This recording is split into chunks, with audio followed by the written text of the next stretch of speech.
Welcome to Suddenly Different, where we explore stories and strategies for life when it doesn't go to plan. I'm Leigh-Anne, inviting you to join me on this journey.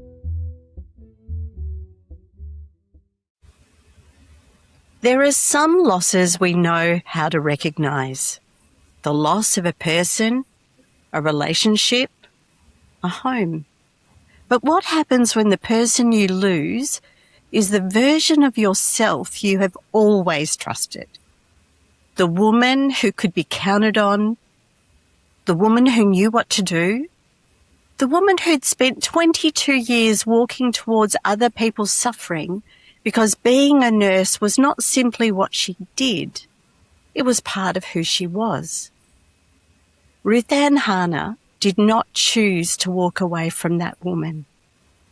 After what appeared to be a mild case of COVID, she went to bed one night in January 2022 and woke up the next morning in a body she no longer recognised.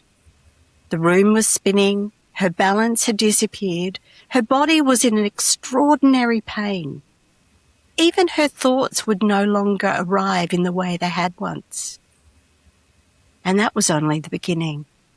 As symptoms continued to appear, Ruthann was left trying to understand an illness other people could not see. Even with 22 years of nursing knowledge, she could not always make the medical system or the people she loved and worked with understand what was happening to her. And I think there is a particular kind of heartbreak in being unable to prove that you have not given up on your work, on the people you love, on yourself. Ruthann's book, Broken by the Invisible, was written from her recliner inside a life that is still changing. Even at this moment, it is still different to what it was a month ago, because there were things she needed other people to finally see. Ruthann, welcome to Suddenly Different. Thank you. I know there are parts of your experience that I will recognise as I have COVID vaccine injury. But today, as much as I can control myself, today is about you and making room for what is uniquely yours, although shared probably by millions of people across the world. Absolutely. Before we speak about the morning that everything changed, even about when you had COVID, would you help us to meet the Ruthann who was yours before you caught COVID? Yeah. The woman I was before all of this, I'm not a fraction of now. I was always the determined, upbeat, go-getter, willing to go out and accomplish whatever needed to be done. Here at home with my family, with friends, and especially with my job. I would always take on more work. When other nurses were off that day due to being unwell, and especially during the pandemic, we would encounter multiple times that so many of our nurses had COVID. And I had gotten through the majority of the beginning of that pandemic, really the highest rise of it without contracting COVID. And I was there to pick up the slack, not that they were slacking, but, to pick up what needed to be taken care of. And I thrived on that because I absolutely loved my job. It was my passion. I loved being a nurse and I loved being a hospice nurse. It was just extremely rewarding for me to be there for not just the patient that was dying, but the families that were losing somebody that they loved, and just to help give them peace and make them all comfortable, or just to sit there and hold their hand, whatever it was that was needed at the time. And today, I never know what each day is going to be. Yes.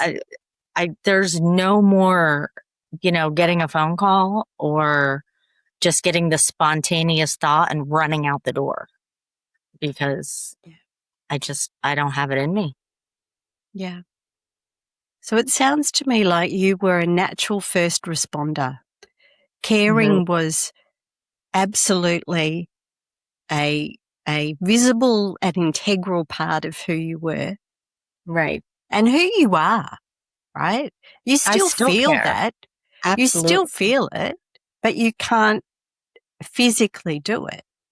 Right. And I know when we spoke in preparation for today, you're very active, like bear hunting, and very involved with family and doing all of those fun-loving things that many people don't make time for in their lives. You were able to do that. Yes.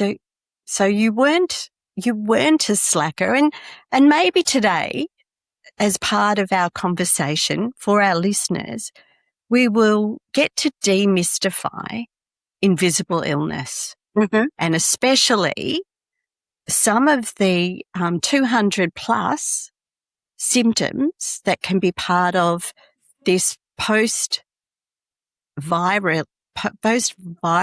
condition. Right. That is currently called long COVID, but other people experience it when they have maybe sepsis or maybe some kind of bad virus. Right. And it stays in them.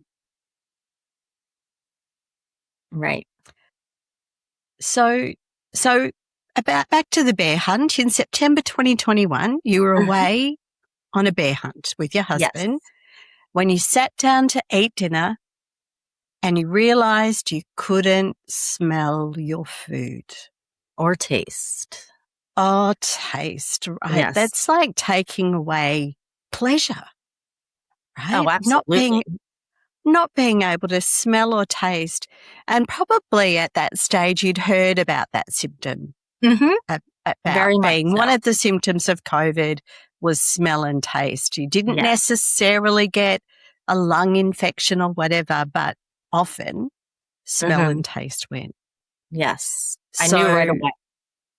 Yeah. So you knew it's bloody hell, it's my turn. Yep. I thought it finally caught up with me. Yeah. And as soon as I couldn't taste my food or then smell it, I thought, oh no.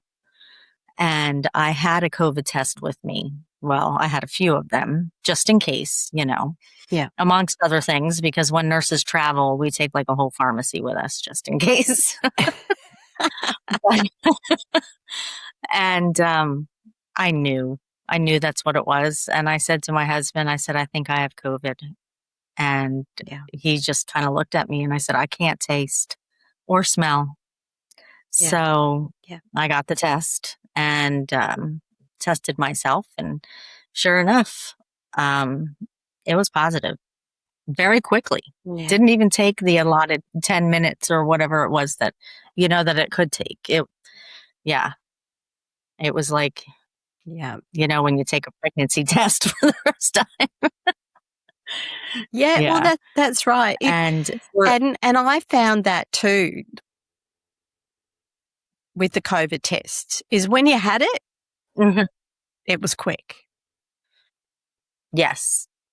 Yeah. Oh. And for a brief moment, I was like,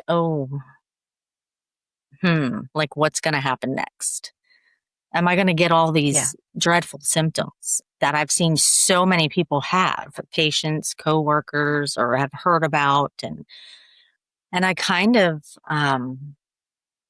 just waited thinking, okay, what's going to hit me next? We went to bed that night and I had a thermometer with, I kept checking my temperature, no fever, got up the next morning and I was fine. I felt a little tired, but we had been out in the woods all day long.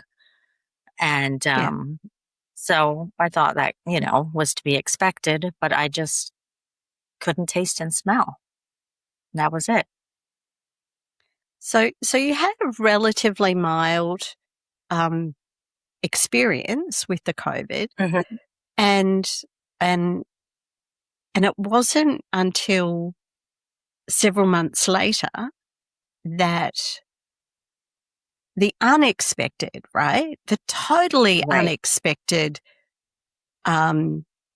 next step was that everything changed. Yes. Can you share that sort of 24-hour period of going to bed and then what happened? Well, after, then the next morning we got up and my husband asked me, how do you feel? And I said, I feel okay. I simply can't taste and smell. So, he said, do you want to proceed with the bear hunt? I said, absolutely. That's, we just traveled 15 hours. Oh, God. Yeah. So, so we did. Yeah. And that's part of my book. That's the very beginning of the book was our vacation, being on the hunt, being diagnosed or, testing positive. And, then we got home from our vacation. I was like, it had already been 5 days since I tested positive. I went back to work. I spent the next 4 months thinking, wow, I must have a really, really good immune system, which I knew that my immune system was a little crazy because I have autoimmune disease. So, I never really was one to get sick, with things like the flu and things like that. So I thought, wow, well, I guess I've been very fortunate and, and was not expecting at all what happened next. It didn't even cross my mind. I didn't even know about long haul COVID. And, I went to bed one night in January, and when I woke up the next morning, it was chaos.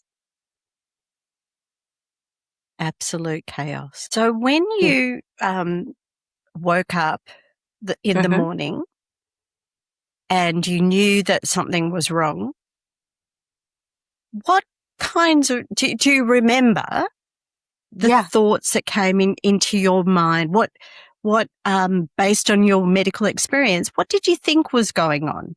Well, when I first woke up, I woke up, I opened my eyes, and as soon as I opened my eyes, the whole entire room was just spinning, dramatically spinning. It wasn't just, you feel a little dizzy. Like I literally could see that the ceiling tiles were spinning. And, I didn't understand at first what was happening. So I closed my eyes and I thought, immediately was starting to think, why am I so dizzy? What could possibly be making me so dizzy? And my initial thought was, I'm taking a hypertension medication. Maybe my blood pressure is bottomed out, that I'm dizzy like this. So I just kind of laid there for about a half hour, just trying to make it subside or just relax, whatever it was I was trying to do, to, and it eventually did. It didn't stop, but it did ease. So I opened my eyes again and I opened them much slower this time, and really tried to focus slowly, not to do anything abrupt. I took my time, rolling over in bed. I put, just in case it was my blood pressure and, it was like an orthostatic episode or something with changing positions. So put my feet on the floor and went to stand up. And as soon as I went to stand up, my whole body just fell onto the floor. My legs did not support me at all. Pain shot through my legs, all the way up into my hips. And I just kind of sat on the floor for a minute, and I'm thinking, I don't even know really what I was thinking at that point. I just knew something obviously was terribly wrong. And I needed to get out of my bedroom, down the steps, and just, I don't know, get my phone, call work, call my husband, do whatever it was that needed to be done. So I did manage. It was rough getting down the steps, hanging onto the railing. And I made it to the living room and just fell onto the couch. I couldn't. There was no way I could get to work that day. I really didn't know what was going to be happening next. So I definitely called work, and was just like, something is wrong. I'm really ill. I'm having a hard time. I can't walk. I'm falling. I'm dizzy. I'm weak. I'm not really sure what's going on, but I'm going to go to the doctor. Yeah. And then, of course, I called my husband and told him the same thing.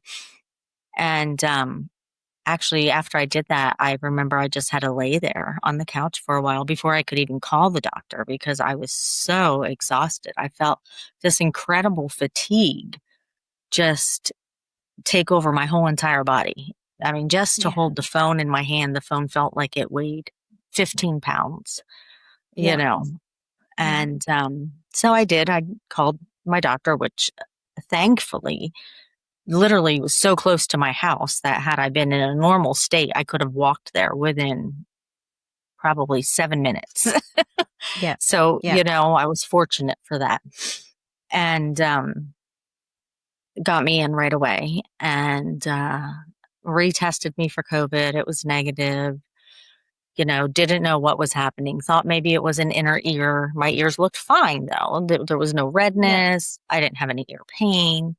So prescribed meclizine, which is typically prescribed for vertigo, thinking, and my blood pressure was stable when I got there. So now we're thinking it's vertigo. Well, it did nothing. The medicine did absolutely nothing. And I didn't stay on it for very long because I'm the type of person, if it's not going to work, I'm not going to put it in my body. So I took it for a few days, but it did absolutely nothing. It did not stop the dizziness. And then I went to bed again one night and I woke up the next morning like nothing had ever happened. The symptoms were gone. Right. And I felt good. And I was like, okay, not sure what that was, but time to get back to work. So off I went, only to realize that after pushing myself through a day of work, it brought the symptoms back. So then the next day, I woke up and it was a repeat. Everything all over again. Right. Yeah. Yeah. So you must have rested enough for your body to get to a point that it was where it was safe, or whatever our body, which has got a mind of its own, whatever it decides is okay, and it went back, but then it happened again. So when it happened for the second time, the more I pushed myself. Yeah. Yeah. And the second time you it realized happened, that, yeah. The second time it happened, a new symptom joined. So oh, okay. What happened this time? Yeah. So then I would wake up and I'm dizzy. I have pain again. My balance was terrible, but I also was shaking.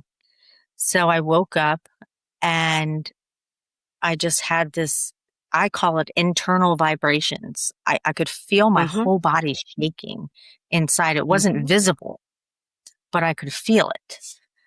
And I didn't quite understand, at the time, what that was, why I felt like I was shaking. And But I quickly learned that each time, I went through the period of resting for a few days. I felt good. I went back to work and I pushed myself through days. Then I'd start feeling some symptoms come, but I kept pushing because I had to work, Yeah.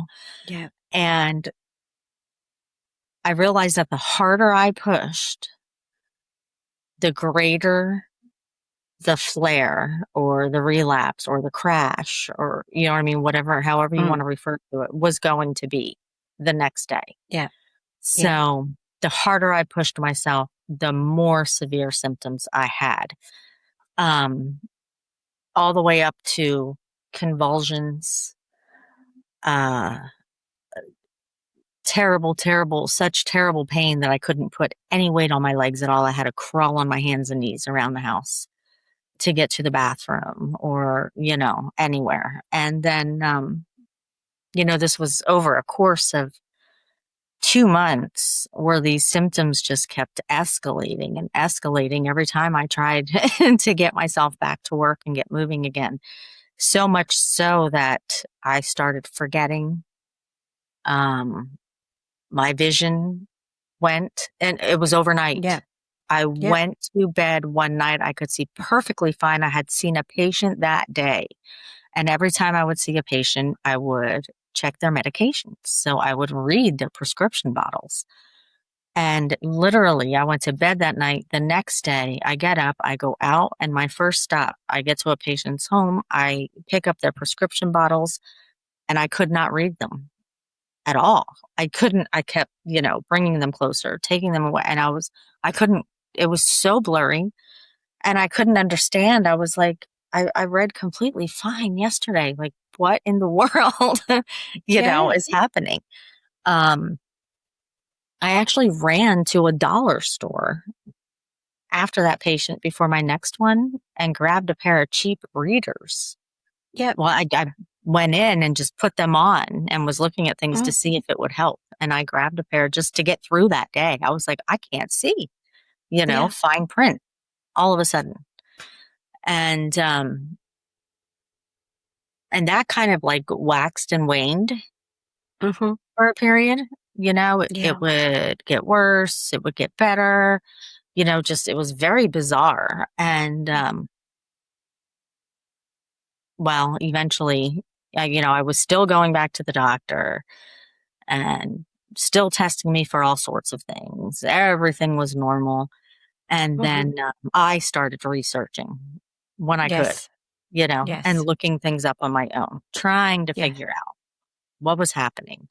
Things in my body were not working at all. And then like I said, I became forgetful. I was forgetting words. Then I started blacking out.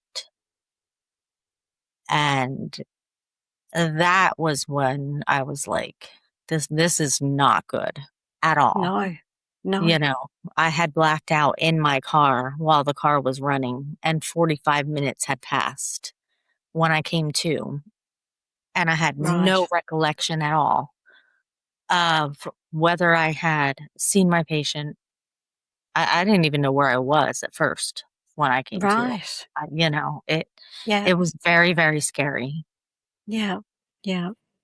And all the testing, all of the traditional testing that the doctors do didn't show up any anomalies in your numbers. No, none at all. No. Everything. And I don't know about you, but because I'm in Australia and we were very controlled by the government when it came to the COVID pandemic and so everyone seemed to not have enough information about what was going on for the medical profession to have shared information, because there must have been thousands of medical professionals who were seeing patients like you, like me, and unable to diagnose. Right. Right. And they weren't talking. Absolutely not. They weren't here in the United States as well. And as the years have passed, this I just actually realized more over the past, I want to say about 6 months, that the number of nurses, especially, and doctors who are right where we are right now is astonishing. And you hear reports that we're kind of in a staffing crisis, which we've been in a medical staffing crisis for probably since like 2010. Yeah. But since the pandemic, that number has definitely risen. But it's, how do I want to say this? It's a combination. A lot were tossed aside, so to speak, because they weren't giving in to, the agenda. And others are suffering just like we are. The support groups that I'm in, there's a lot of medical professionals in those support groups that have long haul COVID or are vaccine injured, or, it's one or the other. Or basically have been shunned and dislicensed because of things that they wanted to do for their patients. Yeah. Yeah. Because it was very, very, it was a dirty word, right? It was a dirty word. If, like people at my specialists now, acknowledge it, but initially it was very difficult. Right. And we had to exclude every other possibility of what it could be. Right. So understanding the vast array of symptoms that you've experienced, and knowing that having to the I don't know, the natural instinct to push through. Like I don't know whether that's our natural, like just part of who we are as humans, or whether it's part of us societally, but we, or I mean, I know men and women have both got long haul COVID or long COVID, and vaccine injuries. But there comes a point where we can't push through anymore. Right. Isn't it? Yes. And that's what eventually happened. I could not push through anymore. The fatigue had consumed me so much so that I was sleeping 18 to 20 hours a day. Yes. It took all I had to just get up and go to the bathroom. I mean, let alone trying to run a household or do, household chores, or even just daily activities for myself, or making meals, or I couldn't do it. I absolutely couldn't do it. And one of the biggest reasons was, besides the extreme fatigue, the pain that had set in my whole entire body. And it was so deep within my bones that I actually had asked my doctor if she would test me for bone cancer, because I couldn't even comprehend what else could possibly cause so much pain. Like, this was not, getting an annoying toothache or a headache or stubbing your toe even. This was like, it felt like every single bone was just throbbing, And not treatable by traditional pain method. Yeah. Right. Like none of them, I found that none of the off the shelf.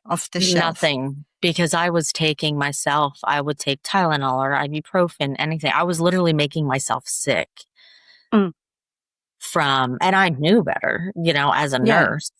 Yeah. I was like, I can't be taking this much.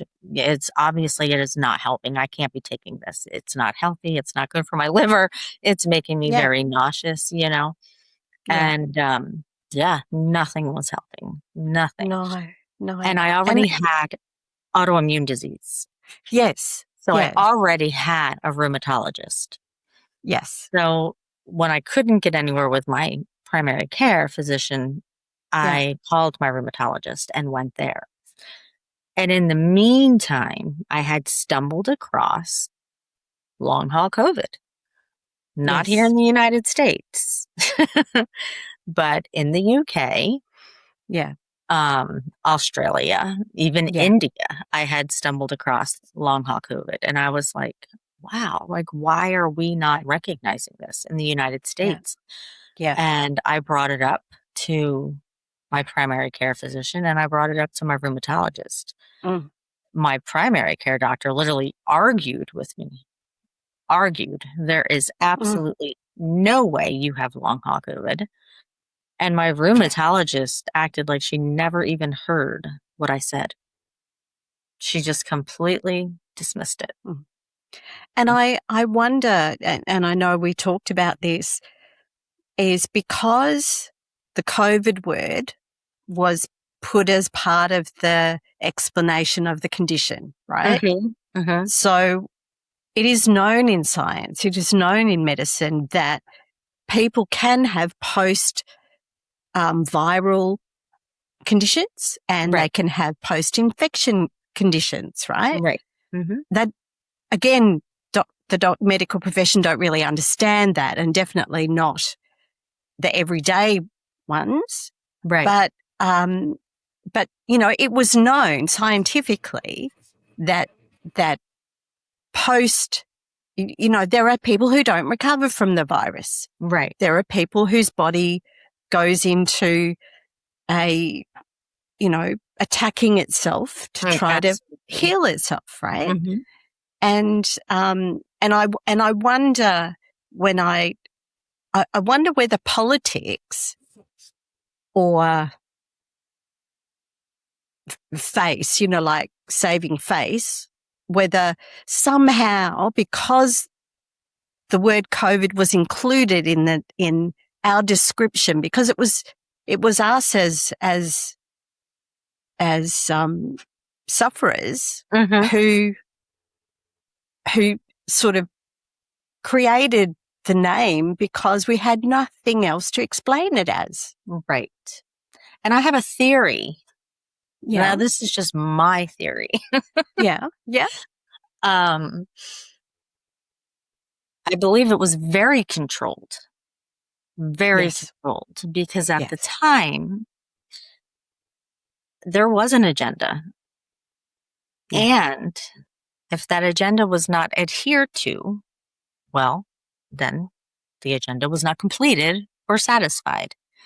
So therefore, when you have, which we have many of, government-funded medical centers that are teaching medical centers, learning medical centers, do you know what I mean? They have to adhere to the guidelines and the policies and the procedures of the CDC, the WHO. Do you know what I mean? By adhering to all these is how you get your government funding. If you do not do that, you don't get your funding. Exactly. Yeah. So I believe at the time, and like I said, this is my opinion. Everybody has a different opinion, and that's completely fine. But my opinion is they could not engage in long haul COVID. No. Because it did not exist. According to the government. And had they engaged, it would go against their standards, their policies, their procedures, their guidelines. And they would have a strike against them. So therefore, they would not get their funding. So, and I think that's why it was really being tried to be pushed under the rug. And dismissed, you know, or diagnosed as something else. And I know that over here, even when there was support for people who were at wit's end. They'd either lost their jobs or had to leave their jobs, right? Some of them didn't even have that choice. Their unreliability forced them to lose their jobs. Right. So they lost their income. They couldn't get government benefits because it wasn't recognized. Exactly.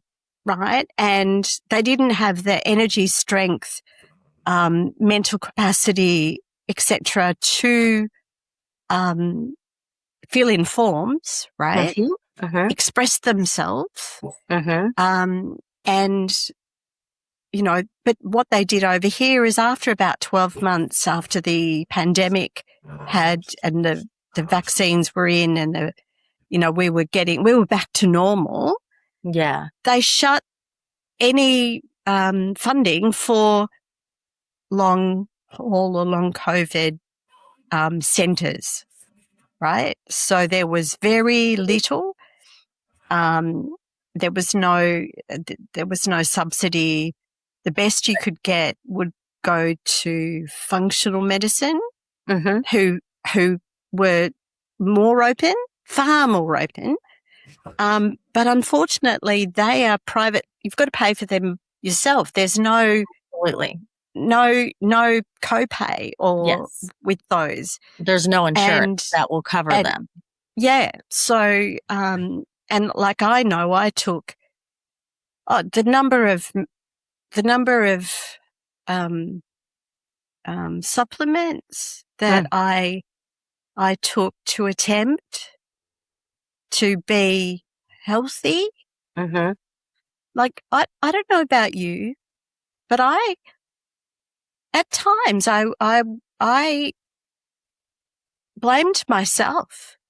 This was something I'd done in my life. I blamed myself because if it was not generally supported, how was it? Like, it must be me. See, and I'm sorry that you went through that. Yeah. For me, I didn't. Well, that's so good. That's my demeanor. I'm a very determined, stubborn individual. I can be quite stubborn at times. Yeah. Which is so, like, beneficial. Yeah. But I knew my heart and my gut. I knew from the very moment everything started. Yeah. And then when I had heard of long haul COVID and I went to my doctor and she just, like I said, just argued and the other one just completely dismissed me. And I went to infectious disease and they basically laughed at me. Like, this doesn't even exist. Like, where did you hear of such a thing? Yeah. And every waking hour that I had, which wasn't many, that I could look on a computer because that was difficult. It still is. And I would spend all that time researching everything I was getting. Like I said, it was coming out at that time in the very beginning. A lot was coming out of the UK. Then I started getting a lot from France, different physicians that were having podcasts and doing studies, and I was trying everything that they were saying that they were thinking was helping. And at one point, I was taking 22 pills a day. That the majority were supplements. Now I take a blood pressure pill and I have a thyroid condition, so I take a thyroid pill. But I was, you name it. But I would study it and I'd be like, it makes sense. It makes complete sense. And I just kept finding more and more, and I was so desperate because I couldn't be not only just the person that I was in general. I couldn't be the mother that I needed to be. I couldn't be the wife that I needed to be. I couldn't be a nurse anymore. I couldn't function at all. Yeah, and you couldn't bring in income. No. Right? May 22nd. No, I lied. May 13th of 2022 was the last day that I worked as a nurse. And if anything that my doctor did right at that time still did not say that I had long COVID. Well, I shouldn't say that. Not until I actually found out about the long haul COVID clinics and got myself into one, and they diagnosed me with it. And then I went back to my primary care physician and said, I'm diagnosed with long haul COVID. Yeah. My primary care physician was still convinced that even though I had that diagnosis, that it was just chronic fatigue syndrome. And, but I mean, you see the just, right? If we look at CFS and ME, like, there always seems to be the word just in front of it. Mm-hmm. And it is debilitating. It is. Right? But the only thing she did right then was say, you have to stop, because I told her about the day I blacked out in the car. Yes. And, do you know what I mean? And I knew I had to stop. I knew that I did, but I didn't know what we were going to do. No. Honestly, I had absolutely no idea what we were going to do financially. You know? Oh, absolutely. I get that. That was it's terrifying. Yeah. And that was a big income loss. Yeah. So, but I mean, it had to happen that way. I don't know where I would be today if I hadn't stopped and would have tried to keep pushing myself. In a car accident, I mean, we'll speak later about how you are physically at the moment, but let's talk about the need to manage your energy, right? Okay, so this is something that most people take for granted, right? Absolutely.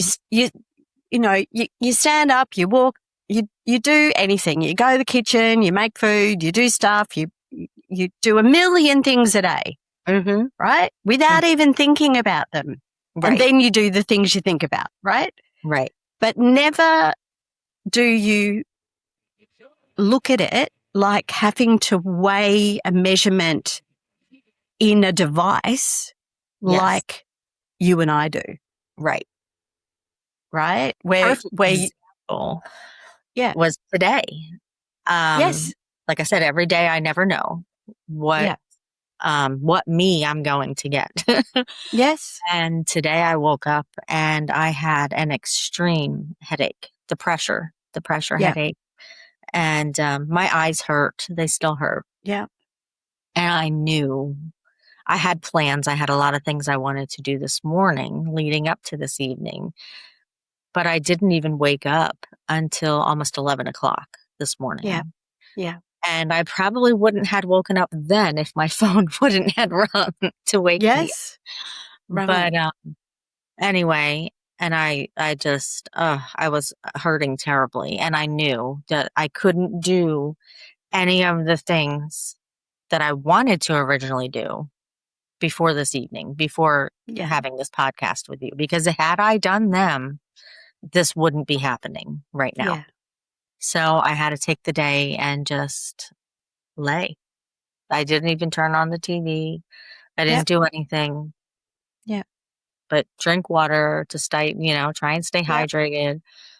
I ate a little when I finally got enough energy to get out and, have something. I needed to go to the grocery store. I couldn't do it. When my husband got home from work this afternoon, I had him take me. Yeah. So he could help me because there was just no way. So I rested all day. So listeners, I'd really like you to think about this, right? You think about all of the things that you do in a day. And for a moment, think that you have to consciously choose, because it's like you've got a handful of balls in your hand, right? In the palm of your hand. Mm-hmm. And each thing takes a whole ball, right? And that can be having a chat on a telephone. It can be doing a podcast. It can be making toast for breakfast. Mm-hmm. It could be having a shower, right? Washing your hair, heaven forbid. Oh, yeah. Right? The price, right, of living a normal life on most days is limited. Now, that does not mean that occasionally, deep down somewhere, some beautiful joy comes and you get to have a laugh. Right. And you get to have just a good moment, right? And you remember the old person who used to have those good moments. Absolutely. But it's a rare and beautiful thing. Mm-hmm. And people won't notice that by looking at you. People will be listening to you and hearing an articulate, intelligent, passionate woman. And they'll see you and they'll hear your little giggle. Yeah. Right? And they'll think, oh, it can't be that bad. But tell us about your recent mobility issues and what has happened to the hamstring and the side, the muscle on the side of the leg. I can't remember what it's called. Adductor. Yeah. So I fall a lot. I have a lot of balance issues. You know, when you said about being in the shower and washing your hair, the worst part for me being in the shower and washing my hair was having to close my eyes. There's a test that they do. It's called the Romberg test. It's where a person stands and they close their eyes, and you're supposed to be able to keep standing with your eyes closed. Well, I fall every time. To the right, too. I don't know if there's some kind of magnet on the right side of my body or a little weight there that's pulling me in that direction or what. But every time I fall to the right. So being in the shower, closing my eyes to rinse my hair, I'd have to hold on to the wall so I don't fall. Anyway, so the falls are frequent. Yeah. And it was at the end of a winter. We really only had just a small patch of snow outside. And of course I happened to be on it. But my body, so the biggest thing with what they're finding with long COVID is it's the nervous system and the connection with the brain. So the brain and the nervous system aren't sending and receiving the signals the way your average person would be.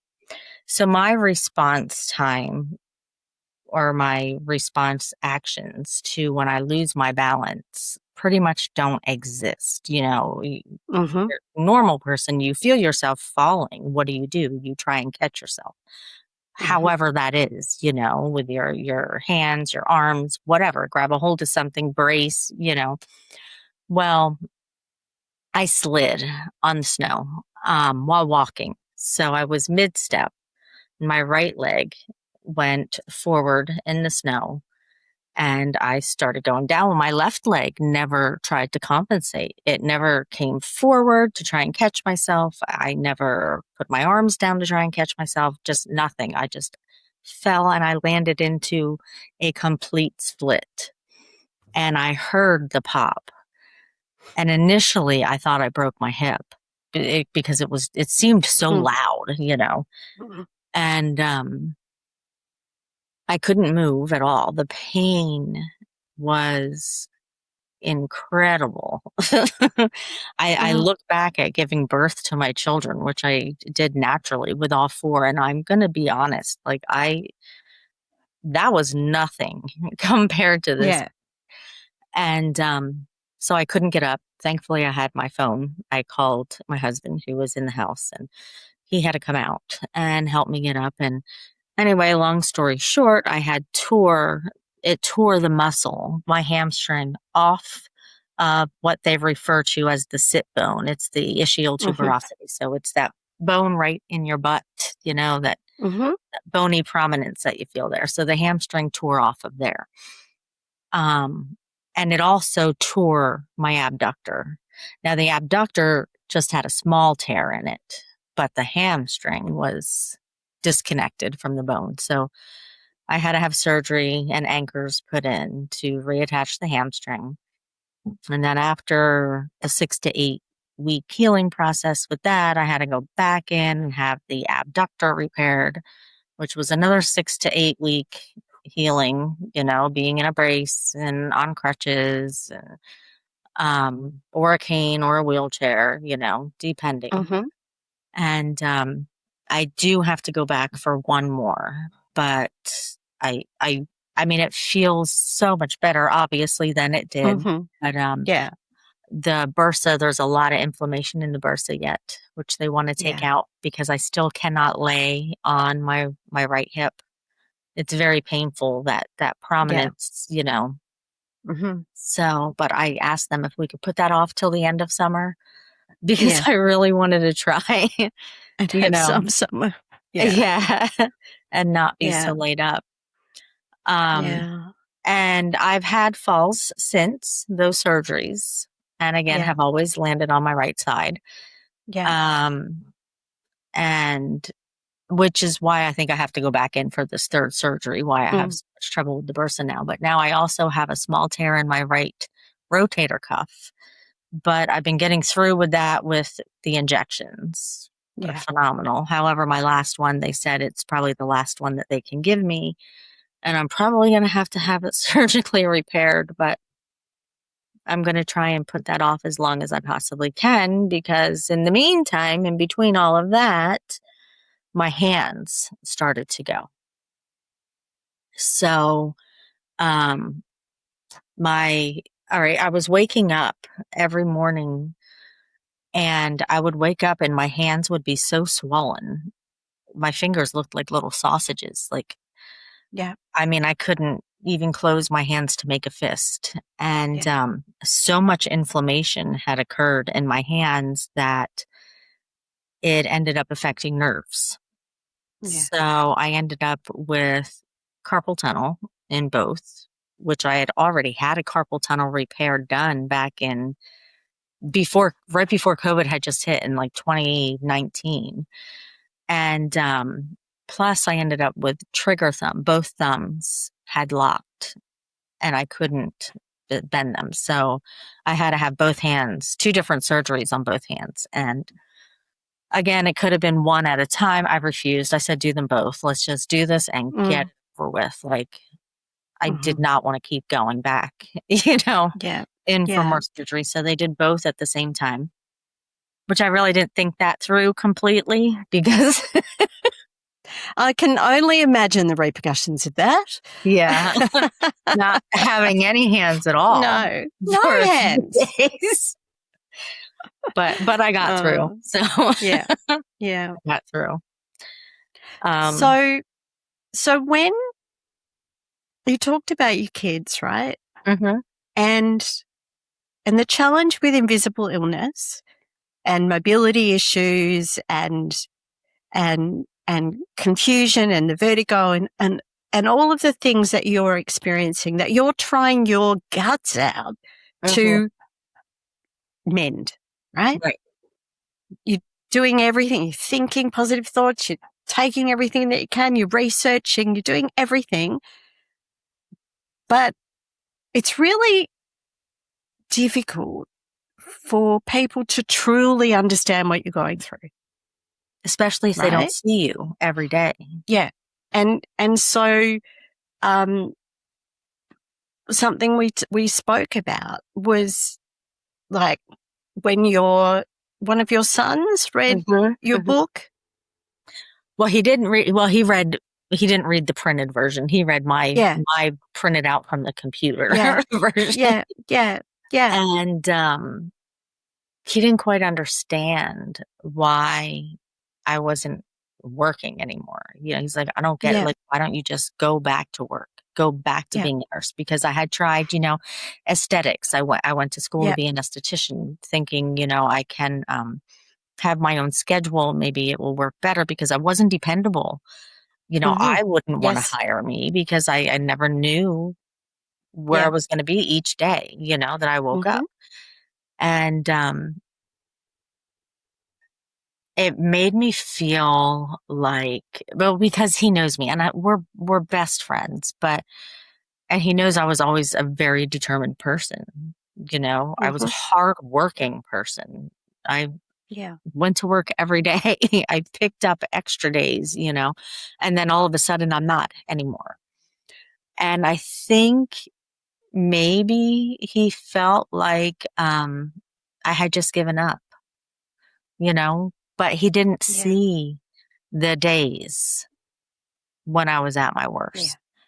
Because those days I would be sleeping anyway. So I didn't even reach out to anybody. He lived very far away from me. And, if I would FaceTime or call, it would be on a good day. It wouldn't be on a day when I wasn't well. And,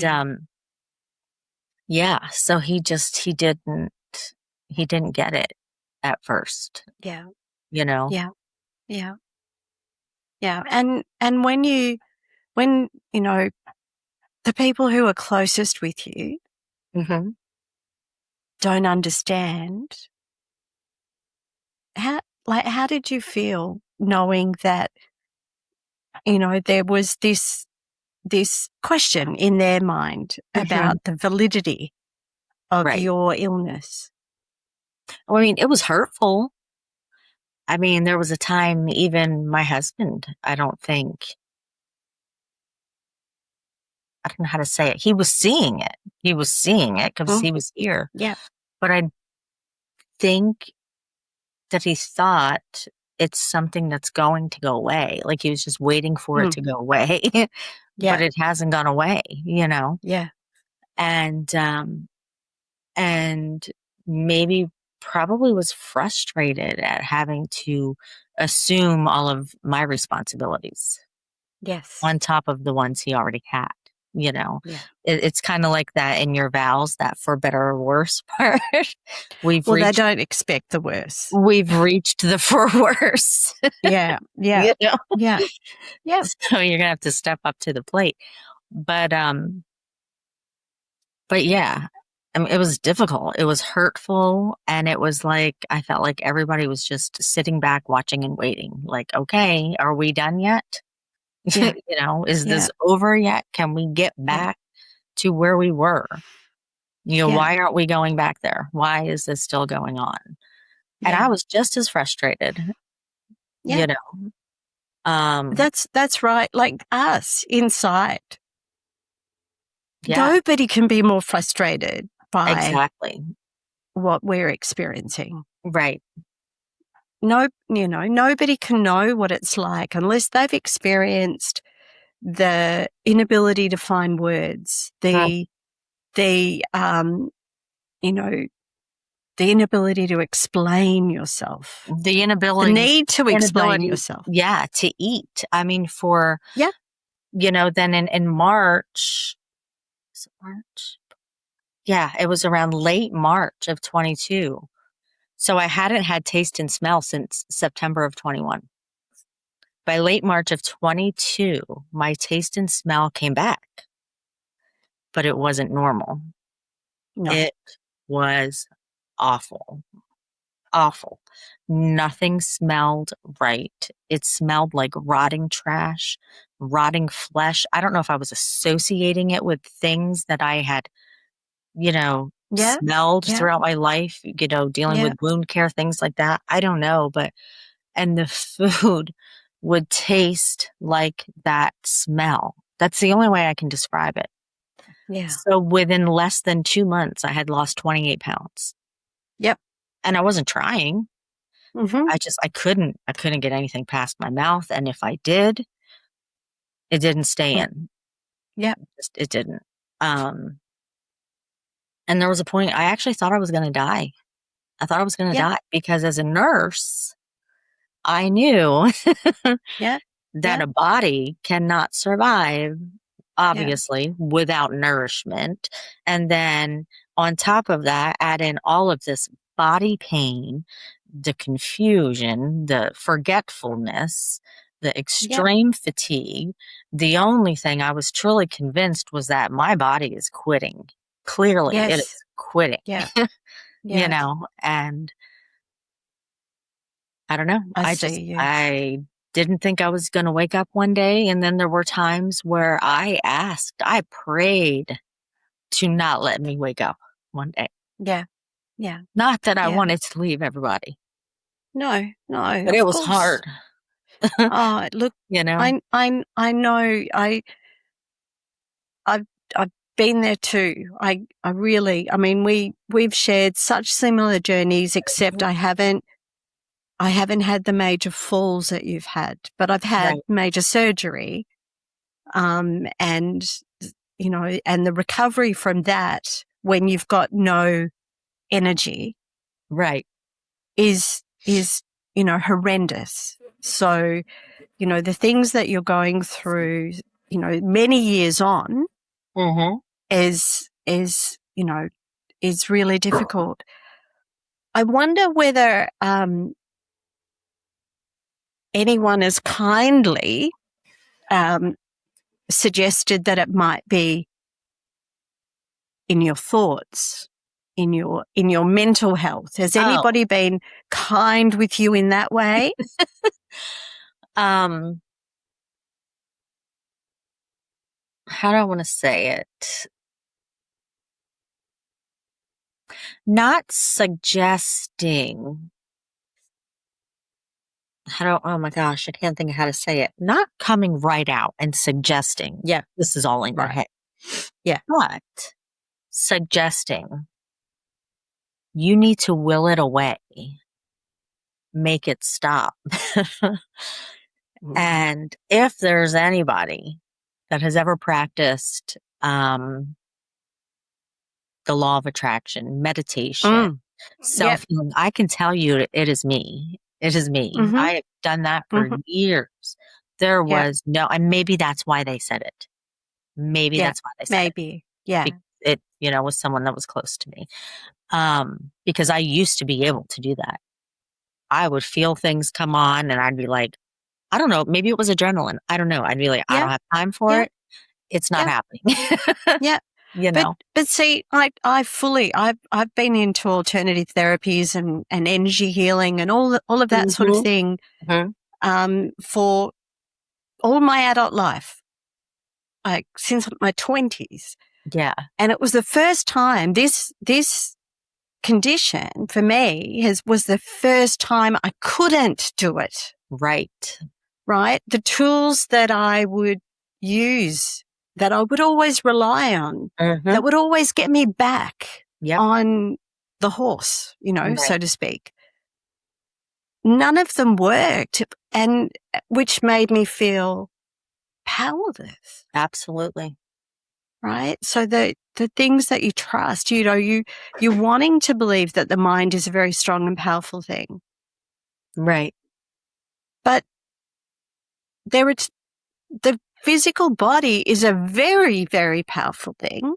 And I like to think that my body is trying to save my life. Like it's seeing a threat somewhere in my physiology and it's trying to save my life. Right.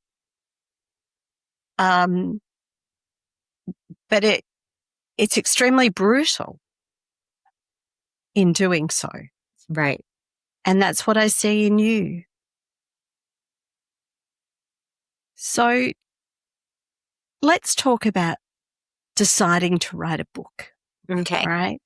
So Broken by the Invisible, which we can see behind you, is a book that you've released, and that's how we met. I saw the coming soon announcement and it was like, I've got to meet this woman. I've got to know more about this. Yeah. So Broken by the Invisible. And when I asked you what you wanted people to understand from your book is that you didn't just give up on your life. Right. You didn't just give up on your career, and that would not have been your choice. Like that, no way. Yes. But absolutely. I never. I never would have given up on being a nurse. It was my passion. It still is. Helping others. I don't know. I live for it. Yeah. It's just who I am. Yeah. So I decided I can't get up and get out there and, put in a 12 to 16-hour shift if I was working on a unit, or an 8-hour shift with hospice, driving sometimes in excess of 150 to 200 miles a day. Yeah. It couldn't happen. Yeah. And what I learned in all the support groups is there's so many people. There's so many, hundreds of thousands in the United States alone. And there's probably more than that, because they're not all in the support groups. And they're all feeling the same way. There's so many being dismissed.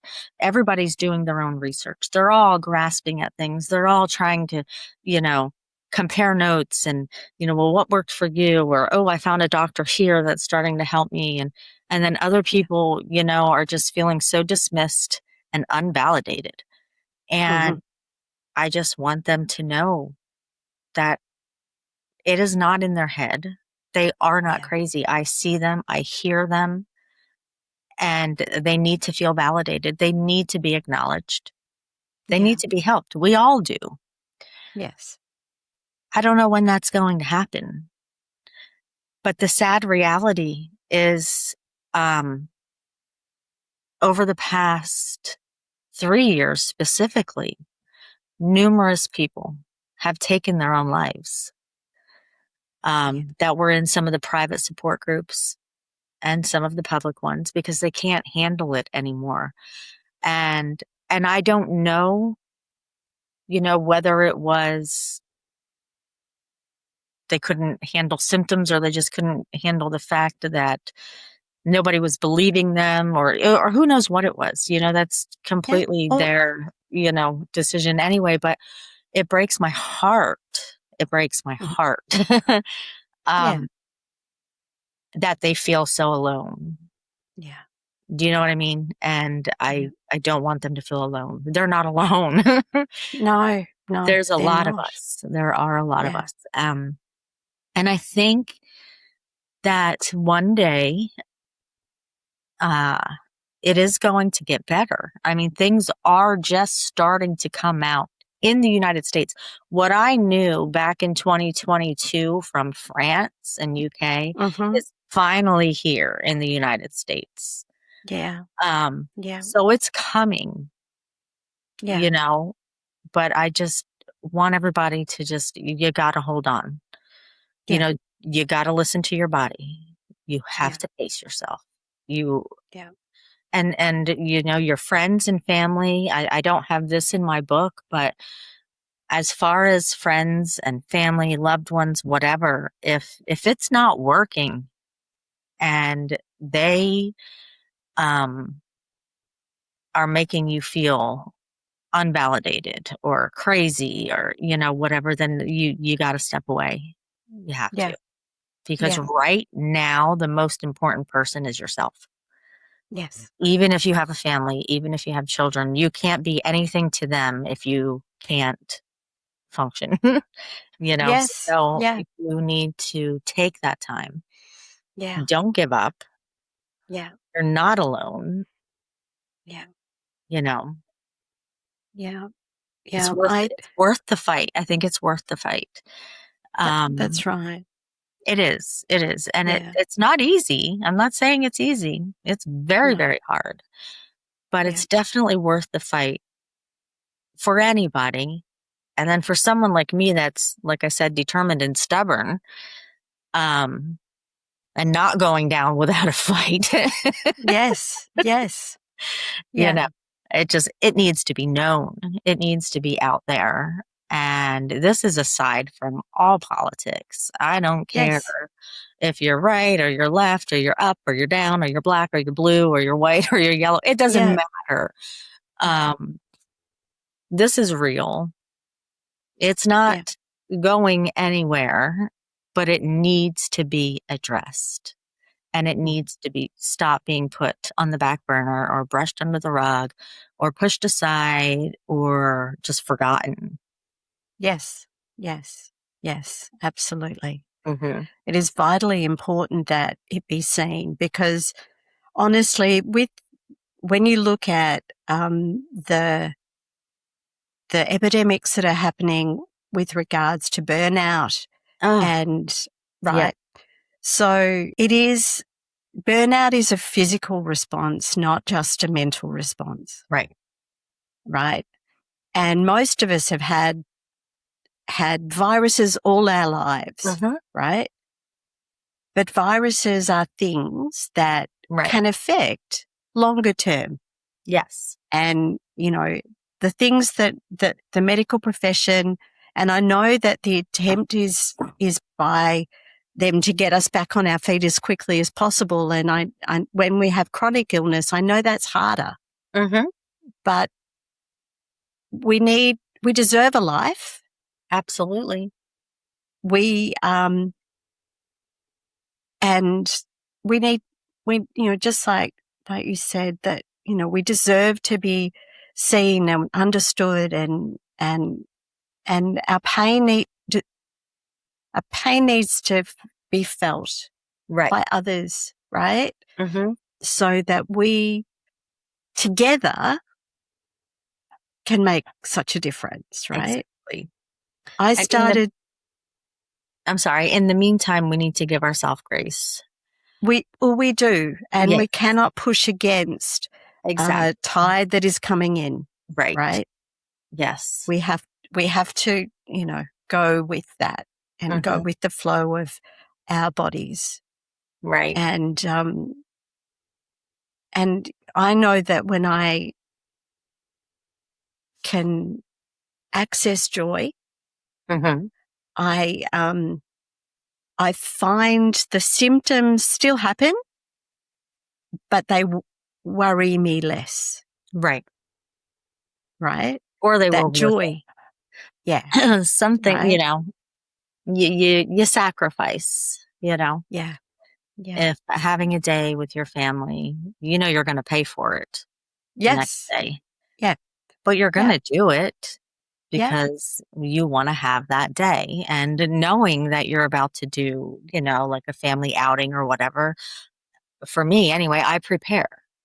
Yes. So if I know, that we, maybe want to go to a park for the day or, out to dinner and do some shopping or whatever, I won't do anything the day before. And I've completely prepared that the day after, I probably won't be doing anything either. Yeah.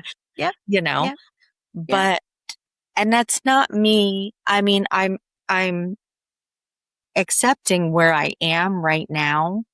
Yeah. But I haven't accepted it as my final destination. No. It's just, and nor have I. Me right now.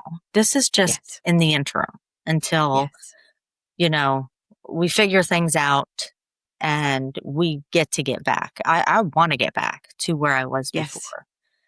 And I'm determined to get back to where I was before. Yeah. Yeah, it's not happening as quickly as I would like it to.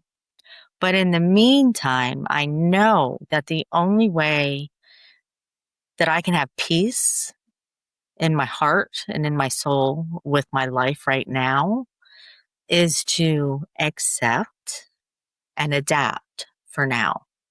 Yes, that's great advice. Yes, so we need to adapt for right now, and we need to pace ourselves. We do need to choose what it is that we're willing to use our energy on. And what we might have to deal with after we do it. Yes. Yes. Yeah.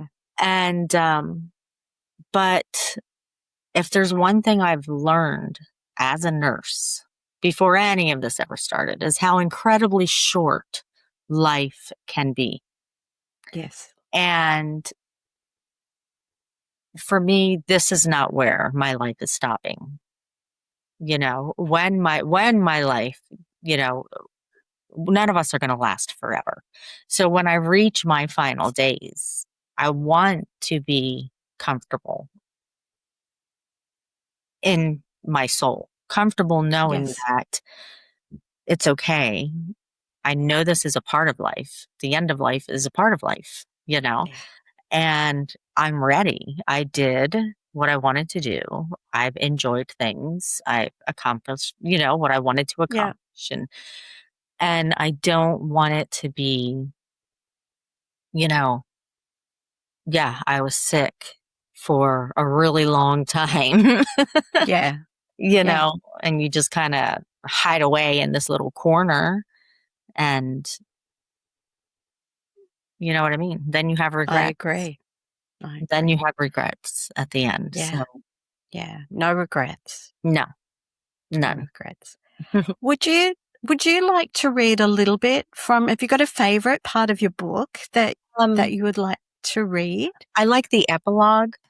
Yeah. The end of the book. Yeah. So it's titled Still Here. Sometimes being still here is enough.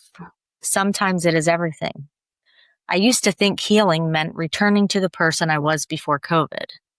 The nurse who could walk miles through hospital corridors without thinking. The mother who could juggle schedules, dinners, sports, and life without collapsing. The woman who could trust her body to carry her through the day. I know now that healing looks different for me. It isn't a finish line. It isn't a cure. It isn't a moment where everything suddenly makes sense. Healing for me is learning to live inside a body that behaves predictably. It's waking up each morning not knowing what version of myself I'll get and choosing to show up anyway. It's accepting that some days will be heavy, some days will be frightening, and some days will feel almost normal. It's learning to build a life around the truth instead of the hope that things will go back to the way they were. When the specialist let me go, I thought it was the end of something. I thought it meant I had reached a point beyond help, beyond care, beyond possibility. But over time, I realized it was the beginning of a different kind of strength. The kind that grows quietly, without applause, in the spaces where you learn to carry yourself. I still have tremors. I still have flares. I still have days when my legs feel like they belong to someone else. I still have moments where my vision flickers, where my balance disappears, where my body reminds me that COVID rewrote my nervous system in ways I cannot undo. But I also have moments of peace, moments of clarity, moments where I laugh with my children, sit beside my husband, breathe in the air of a world I'm still part of. Moments where I remember that surviving is its own kind of triumph. I didn't choose this illness. I didn't choose the losses, the fear, the dismissal, or the uncertainty. But I choose every day to keep living inside the life I still have. I choose to tell the truth. I choose to speak for the people who feel invisible. I choose to believe that my story matters, not because it ends neatly, but because it doesn't. This is not the ending I imagined, but is the one I have, and I am still here. You are absolutely still here, and you are a magnificent woman, a magnificent mother, wife, nurse, compassionate human being. And I am so honored to have met you. And I hope that we stay connected for a really long time. Besides, I've been dying to get to Australia. Yes, it's wonderful. Well, I think you have to come on your book tour. Yeah. So in closing, Ruthann, one of the things your story has shown us today is how easily we can misunderstand another person's life. Right. When we are only looking from the outside. We see that they are no longer working. We judge. We see the invitation they declined. We feel disappointed. We see a wheelchair, a cancelled plan, or perhaps we see no visible evidence of illness at all. We question. What we do not see is the constant conversation happening underneath it. If I do this, I can't do that. If I leave home today, what will my body ask from me tomorrow? If I look well, will anyone believe how unwell I am? And if I stop trying to prove it, will they think that I simply gave up? But you absolutely have not given up, Ruthann. You did not choose to leave a career you loved. You did not stop caring, and you did not stop wanting to contribute. Your body changed without your permission and has changed what is possible. And you've been living through the painful and unfinished work of discovering who you are when so much of the evidence you once relied on has been taken away. Mm-hmm. Perhaps Broken by the Invisible is not only about making long COVID visible for others. Mm-hmm. Perhaps it's about making visible the enormous effort taking place inside people whose lives appear from the outside to have stopped. Thank you from my heart for writing from your recliner on days when writing was almost all you had. And thank you for continuing to offer something to others, even when you can no longer offer that 150% you once expected from yourself. Mm-hmm. And thank you for reminding us that we do not need to completely understand what is happening inside another person's body before we choose to believe them and support them. Because we're only all one moment away from being suddenly different. And sometimes the most powerful thing we can offer another human being is simply, I see you, I believe you, I feel you. And I know that this was not the life that you chose. Thank you so much, Ruthann, for sharing your story. And we will put links in the show notes about how to purchase the book. I can't wait to get my copy, and also to get the Kindle when it's available, so I can listen. Absolutely. Because I have difficulty reading and comprehending, so I listen. But I admire you so much. Thank you so much. I appreciate that. That means a lot. And I admire you as well for being able to have a podcast and you know. So you take care and go, girl. And I'm sure that there'll be audiences all around the world for you to share your bravery, your findings, your compassion, and your determination to make a difference. This has been Suddenly Different. I'm Leigh-Anne Charland, and I'm so grateful you shared your time with me. If you felt a spark, a tear, or a moment of recognition, I hope you'll pass that gift along by sharing this show. Take a deep breath, trust your path, and I'll meet you back here soon.